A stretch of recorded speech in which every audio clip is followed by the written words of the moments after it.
मोदी सरकार लगातार दावा कर रही है कि हमने महामारी के बीच अर्थव्यवस्था को संभाल लिया है और देश एक बार फिर से प्रगति की राह पर है।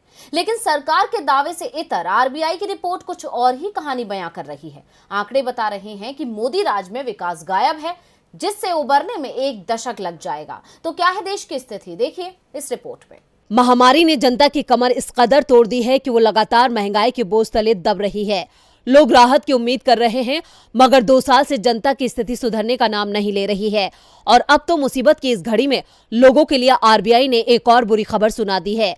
रिजर्व बैंक ऑफ इंडिया का साफ तौर पर कहना है कि महामारी से हुए नुकसान को भरने में 1 दशक से ज्यादा वक्त लग जाएगा। रिजर्व बैंक ऑफ इंडिया यानी आरबीआई की रिसर्च टीम ने माना है कि महामारी की वजह से देश की अर्थव्यवस्था को काफी नुकसान पहुंचा है, जिससे उबरने में हमारी इकोनॉमी को 12 साल तक लग सकते हैं।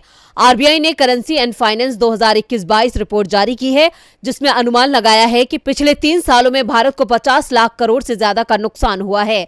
2020-21 में 19.1 लाख करोड़, 2021-22 में 17.1 लाख करोड़ और 2022-23 में 16.4 लाख करोड़। रिपोर्ट में यह भी कहा गया है कि महामारी की बार बार आ रही लहरों के कारण इकोनॉमिक रिकवरी प्रभावित हो रही है।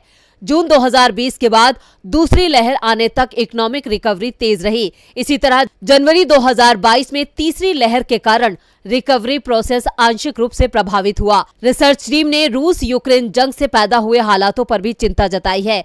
इसमें कहा गया है कि सप्लाई की दिक्कत और डिलीवरी टाइम में बढ़ोतरी ने शिपिंग कॉस्ट और कमोडिटी प्रोसेस को बढ़ा दिया है। इससे महंगाई बढ़ गई है, पूरी दुनिया में इकोनॉमिक रिकवरी को प्रभावित कर रही है।